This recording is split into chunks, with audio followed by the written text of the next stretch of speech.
Today I have 3 key takeaways on Trigg. Firstly, we have a new high-grade discovery that is potentially very large. And by its very nature, it is an example of truly sustainable mining. Like the gentleman before me today, we've historically searched for deposits that will be developed by open pits or underground mines. We'll exploit those deposits by drilling, blasting, crushing, grinding, processing, consuming large quantities of energy and chemicals to liberate those metals. So imagine finding economic minerals already dissolved in solution in such great quantities that the first stage projects will often last for decades. Imagine not needing to drill, blast, crush or grind, or leave permanent changes to the landscape with open pits and rock waste dumps.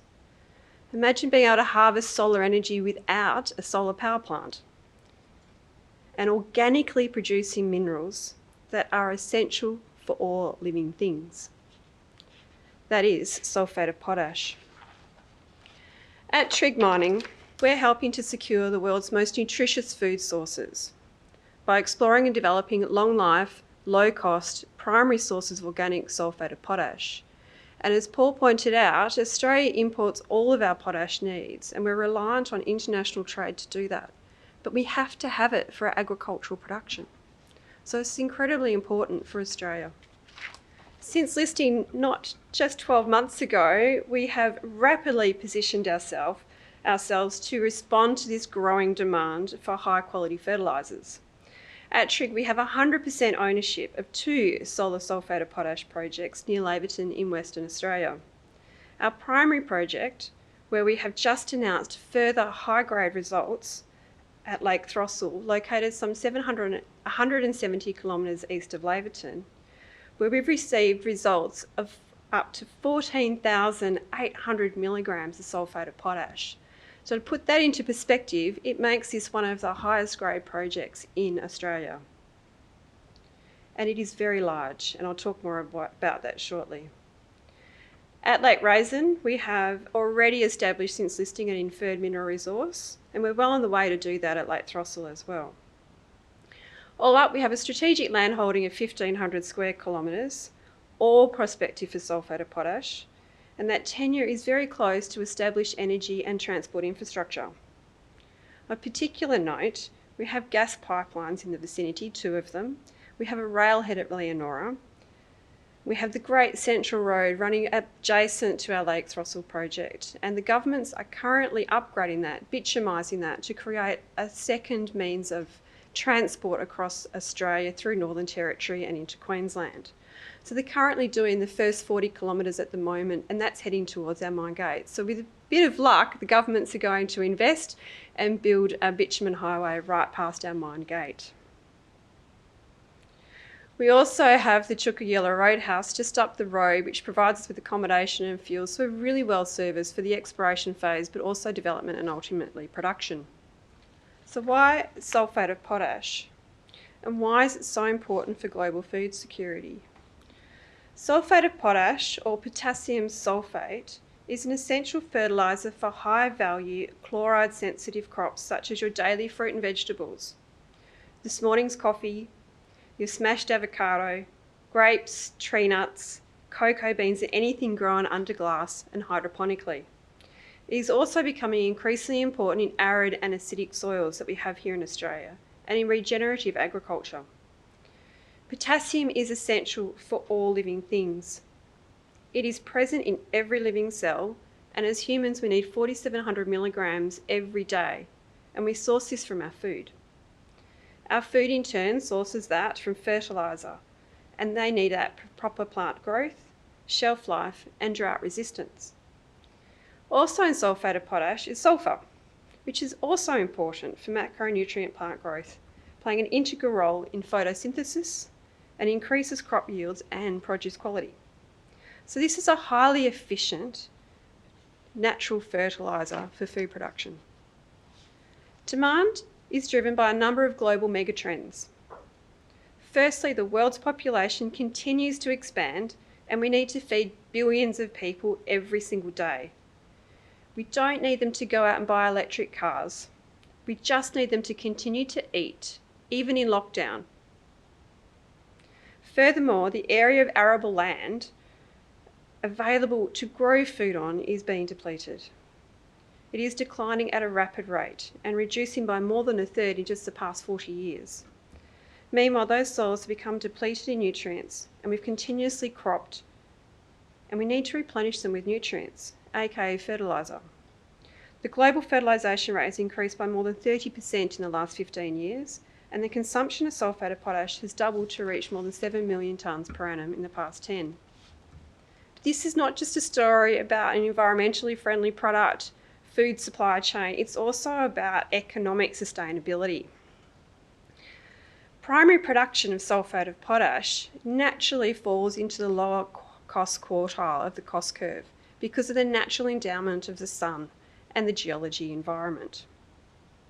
The alternative method is Mannheim, which is where muriate of potash, potassium chloride, is heated with sulfuric acid to 800 degrees and produces 1.2 tonnes of hydrochloric acid for every tonne of sulfate of potash that's manufactured.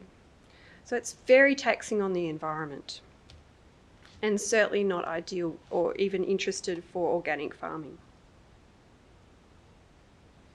But having this in the cost curve as a way to feed the demand, because we just cannot produce enough from the primary sources, it creates a price floor, and sulfate of potash is priced at a premium. So how does it get there in the first place? Well, the minerals are dissolved from potassium-rich rocks over millions of years from rainfall. It's then concentrated into paleo valleys or ancient riverbed systems and comes into the salt lakes, where with 3 metres of evaporation every year, the minerals are concentrated in the system. Trigg's projects both reside at the terminus of very large catchment areas. You can see there at Lake Thrustle, the Gibson Desert drains into this project. And the beauty of the production method, pumping water, solar evaporation, means we're not interrupting this geological deposition. In fact, it remains there even after mine closure, many decades after the mine commences.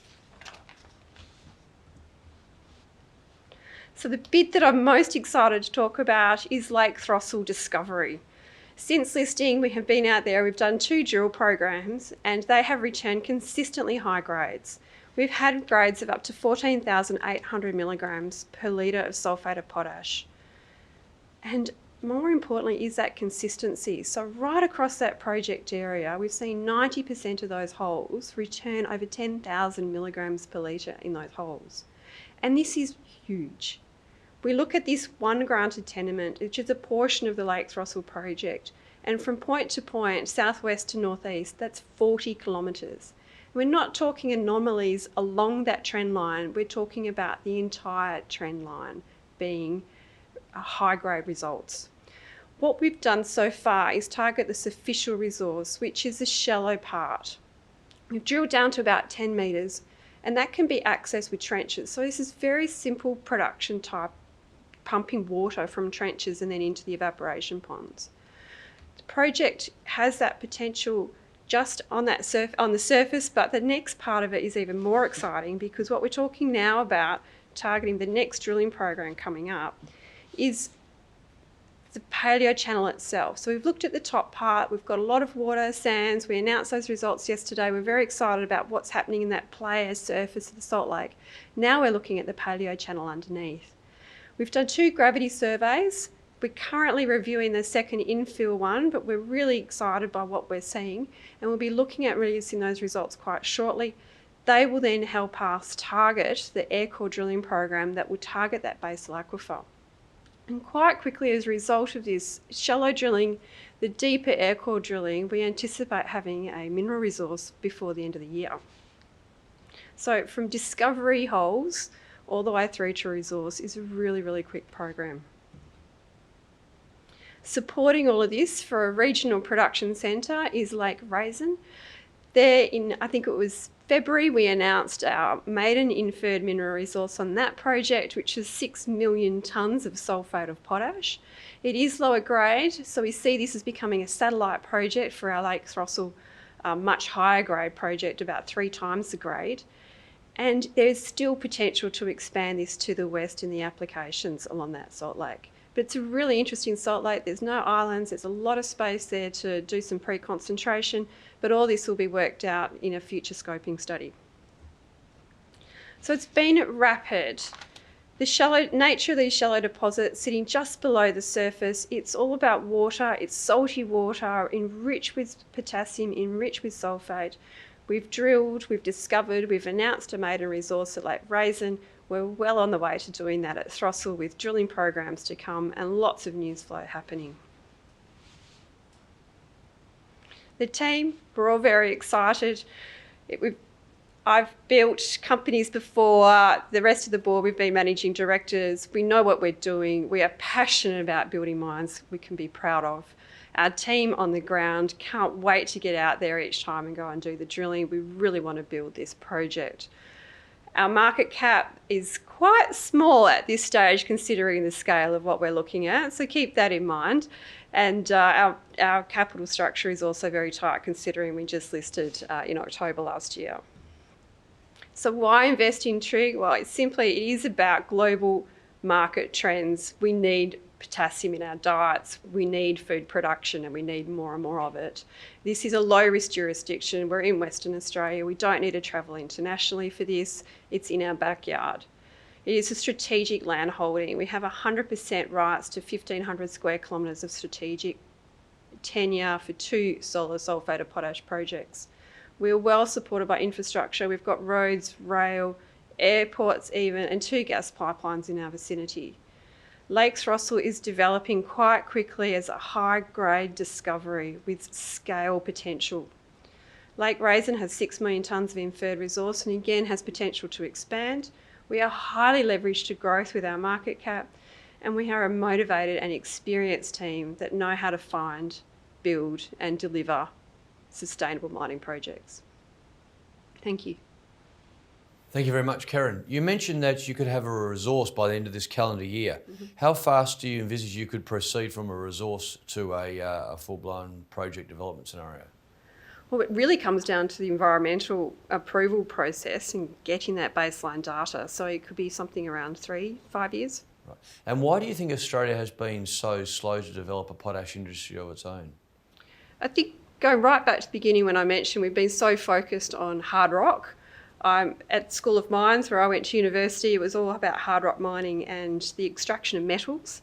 We really haven't considered water as a host for minerals. And in fact, I've dewatered many of these things looking for gold pits or mining gold pits, treating it as a salty water, but not really understanding that our fertilisers are in fact salt. There are some good salts and not so good salts. So this is very much about a good salt in the water. And would there be cost advantages for producing it in Australia in terms of proximity to markets rather than bringing it in from overseas? It's obviously a bulk commodity or a semi-bulk commodity that's expensive to transport. Having it produced locally, would that give Trigg an advantage on a cost basis?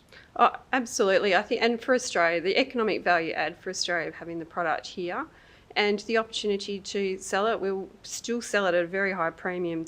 These projects are low cost and it's a premium product. So the profit margin there for the developers is quite high, and it's great to keep it here in Australia.